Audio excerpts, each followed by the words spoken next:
बिस्मिल्लाहिर्रहमानिर्रहीम। अस्सलाम वालेकुम। मोदी ने हालिया अमेरिका का दौरा किया है और उस दौरे के बाद हकीकत टीवी ने आपको क्लियरली कहा था कि वहाँ से ग्रीन सिग्नल वो लेकर आया है। वो कश्मीर पर हमला करने के लिए अपनी फौजों को ग्रीन सिग्नल देने वाला है। तैयारी रखें, उन्होंने पाकिस्तान के अंदर हर तरह का काम करना है। आज आपको राजनाथ सिंह की जो खतरनाक तरीन तकरीर थी वो सुनवाने जा रहे हैं। उस तकरीर का एक एक लफ्ज पाकिस्तान के खिलाफ ऐलान जंग है। उस बंदे ने तकरीर में कहा है कि हम कश्मीर गिलगित बल्तिस्तान में बगावत उठाने वाले हैं, वहाँ बगावत उठेगी और उसके बाद फिर हमारी फौजें भी तैयार है और उसके बाद हमने उसको भारत के साथ शामिल करना हमारे। और चाइना के हवाले से उसने कहा कि उस मामले पर चाइना से बातचीत होगी, पाकिस्तान से बातचीत नहीं, उससे सिर्फ लड़ाई होगी। यानी इंटरनेशनल एजेंडा सेट हो चुका है कि चाइना से बात होगी और पाकिस्तान से लड़ाई होगी। ये अब तक की सबसे बड़ी उनकी धमकी नहीं है, ऐलान जंग है। ये तकरीर सुनिए एंड तक, आपको पता चलेगा अगले चंद माह में पाकिस्तान में होने क्या लगा। अभी प्रधानमंत्री मोदी जी ने अमेरिकी राष्ट्रपति मिस्टर जो बाइडेन के साथ एक ज्वाइंट स्टेटमेंट जारी किया है। शायद समाचार पत्रों में आपने उसे देखा होगा और उसे पढ़ने पर साफ पता चलता है कि आज भारत ने आतंकवाद के मुद्दे पर कैसे अमेरिका सहित पूरे विश्व की मानसिकता को बदलने में कामयाबी हासिल की है। पूरे विश्व की मानसिकता आप उठाकर पास हिस्ट्री देख लीजिए बहुत सारे देशों की कि आतंकवाद के मुद्दे पर उनकी क्या अप्रोच रही है। इस ज्वाइंट स्टेटमेंट में एक बात साफ हो गई है कि यूएन लिस्टेड टेरर ऑर्गेनाइजेशंस, जिनमें लश्कर-ए-तोयबा, जैश-ए-मोहम्मद, हिजबुल मुजाहिदीन शामिल हैं, उनके खिलाफ कंसर्टेड एक्शन होना चाहिए। यह अमेरिका और इंडिया के बीच का जो ज्वाइंट स्टेटमेंट है उसमें यह बात कही गई। और इस ज्वाइंट स्टेटमेंट में यह भी कहा गया है कि पाकिस्तान अपने यहाँ होने वाली हर आतंकी कार्रवाई पर लगाम लगाए और अपनी जमीन का इस्तेमाल, ये अमेरिका भी बोल रहा है, ध्यान दीजिएगा जो लोग पास हिस्ट्री जानते होंगे, और अपनी जमीन का इस्तेमाल इसके लिए किसी भी सूरत में न होने दे। साथ ही 26/11 और पठानकोट के हमलों के दोषियों पर कार्रवाई करे। पहली बार यह स्टेटमेंट आया। इसी तरह टेरर फंडिंग को समाप्त करने पर भी ज्वाइंट स्टेटमेंट में बात की गई है।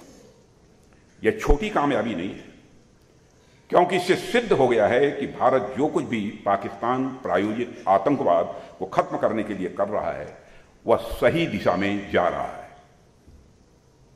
साथियों, स्वाभाविक है कि पाकिस्तान के हुक्मरानों को इस ज्वाइंट स्टेटमेंट से मिर्ची लगेगी। उनकी तरफ से फिर से वही रटा रटाया बयान आया है कि भारत दुनिया का कश्मीर से ध्यान हटा रहा है। हम मान गए इस बात को। काफी हद तक कश्मीर के मुद्दे से दुनिया का ध्यान हटाने में कामयाबी हमने हासिल की है। मैं पाकिस्तान की सरकार को भी स्पष्ट बतलाना चाहता हूं कि कश्मीर की रट लगाकर कुछ हासिल नहीं होगा। अपना घर संभालिए और जिस तरीके के हालात वहां हैं उसमें कुछ भी जाए तो ऐसा आश्चर्य आपको नहीं होना चाहिए। साथियों, जम्मू और कश्मीर का एक बड़ा हिस्सा जिसे कि पाक ऑक्युपाइड कश्मीर के रूप में हम जानते हैं, वहां के लोग देख रहे हैं कि इस तरफ लोग अमन और चैन के साथ अपनी जिंदगी बिता रहे हैं, यानी भारत में, और वहां जब पाकिस्तान की सरकार के द्वारा जब उन पर जुल्म किया जाता है, नाइंसाफी की जाती है, तो उन्हें तकलीफ होती है। मैं पाक ऑक्युपाइड कश्मीर के लोगों की बात में कर रहा हूं। पीओके पर सिर्फ गैर कानूनी कब्जा कर लेने से पाकिस्तान की कोई लोकस स्टैंडाई नहीं बनती है। भारत की संसद में पीओके को लेकर एक सर्वसम्मत प्रस्ताव पारित है कि वह भारत का ही हिस्सा था, है और आगे भी हम मानते रहेंगे। और इस मंशा को एक नहीं, कम से कम 3 प्रस्ताव संसद में इस मंशा को लेकर पारित किए जा चुके हैं। साथियों, हमारा अब तो आप ये देख रहे हैं कि पीओके में क्या हो रहा है। मैंने एक बार कहा था कि मुझे लगता है कि बहुत ज्यादा हमको कुछ करने की जरूरत नहीं पड़ेगी। पाक ऑक्युपाइड कश्मीर के लोगों पर जो जुल्म ढाया जा रहा है, वहीं से यह डिमांड उठेगी कि हमको भारत में अपने को मर्ज करना है। और आपने देखा होगा टेलीविजन के पर्दे पर कई बार वहां के लोग स्लोगन, नारे लगा रहे हैं कि हमको भारत में मर्ज करो। यह कोई छोटी बात नहीं है। साथियों, हमारा दूसरा पड़ोसी देश चीन है। चीन के साथ भी कई बार कुछ मुद्दों को लेकर मतभेद हो जाता है, मगर सच है कि लंबे समय से चीन के साथ सीमा को लेकर एक पर्सनल डिफरेंस है ही। और इसके बावजूद कुछ ऐसे समझौते हैं, कुछ ऐसे प्रोटोकॉल्स हैं जिनका पालन करते हुए दोनों देशों की सेनाएं पेट्रोलिंग करती हैं। यह समझौते नरसिम्हा राव जी के समय में, अटल जी के समय में और डॉक्टर मनमोहन सिंह जी के समय में दोनों देशों की सहमत के आधार पर भी हुए हैं। 2020 में पूर्वी लद्दाख में जो विवाद हुआ था, उसका कारण था कि चीन की सेनाओं ने एग्रीड प्रोटोकॉल्स को नजरअंदाज किया था। चीनी सेना पीएलए ने यूनिलेटरल तरीके से एलएसी पर कुछ बदलाव करने का प्रयास किया, जिसे हमारे बहादुर सैनिकों ने उसे विफल कर दिया। गलवान की उस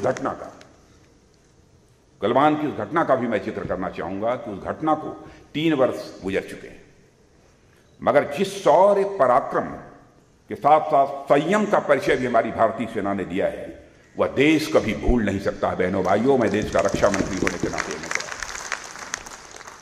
आने वाली पीढ़ियां भी हमारे जाबाज सैनिकों पर गर्व करेंगे। दूर दराज बैठे हुए लोगों को इसका अंदाज नहीं लग पाता। बराबर डे टू डे की रिपोर्टिंग मुझे होती थी। मैं जानता हूं किन परिस्थितियों में हमारे नौजवान लड़ते हैं, कितनी बहादुरी के साथ लड़ते हैं, कितनी हिम्मत के साथ लड़ते हैं। बहुत सारी बातें हैं, लेकिन सार्वजनिक रूप से उनकी चर्चा भी मैं नहीं कर सकता।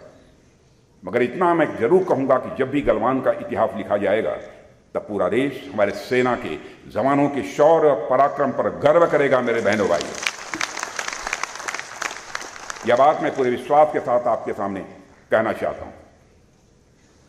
और मुझे तकलीफ तब होती है जब सरकार को कटघरे में खड़ा करने के प्रयास में हमारे देश के सैनिकों के पराक्रम पर भी प्रश्न चिन्ह लगा दिया जाता है। नहीं होना चाहिए।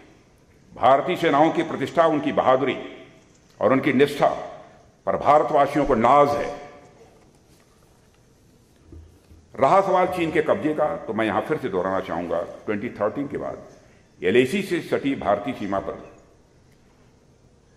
बराबर कुछ न कुछ हरकतें होती रही हैं, इसमें कोई हर्ज नहीं है। लेकिन बहुत बड़ा कब्जा हमारी गवर्नमेंट आने के बाद हो गया हो, बहुत बड़ा बदलाव कोई हो गया है, इसे मैं खारिज करता हूं। भारत और चीन के बीच सीमा के विवाद का हल बातचीत के रास्ते और शांतिपूर्ण तरीके से हो, हम ये चाहते हैं। मिलिट्री और डिप्लोमेटिक लेवल पर बातचीत इस समय चल नहीं रही है। मैं आप सभी को आश्वस्त करना चाहता हूं कि हम भारत की सीमा, उसके सम्मान और उसके स्वाभिमान से किसी भी सूरत में समझौता नहीं करेंगे। सीमाओं की पवित्रता को हम कतई भंग नहीं होने देंगे। मित्रों, चीन के साथ 1962 में जो हुआ, उससे हमने बहुत कुछ सबक लिया है। उस समय देश में बॉर्डर इंफ्रास्ट्रक्चर की स्थिति बहुत ही खराब थी। आज स्थिति बहुत तेजी से बदल रही है। हमारी सरकार ने रोहतांग में अटल टनल का निर्माण किया है। यह प्रोजेक्ट लंबे समय से लटका हुआ था। हमारी सरकार ने 26 सालों का काम 6 साल में करके दिखाया है। जितने हाई अल्टीट्यूड पर यह अटल टनल बना है, उतने हाई अल्टीट्यूड पर इतना बड़ा टनल विश्व में कहीं भी किसी दूसरे देश में आपको नहीं मिलेगा। इसका स्ट्रेटेजिक इंपॉर्टेंस भी है और यह टनल उत्तरी सीमाओं पर सेनाओं के आवागमन को बहुत सुगम बनाता है और एक इसका स्ट्रेटेजिक एडवांटेज भी हम सबको है। साथियों, आज तो लद्दाख में 19,000 फीट की ऊंचाई पर दुनिया की सबसे ऊंचाई पर रोड बना दी है।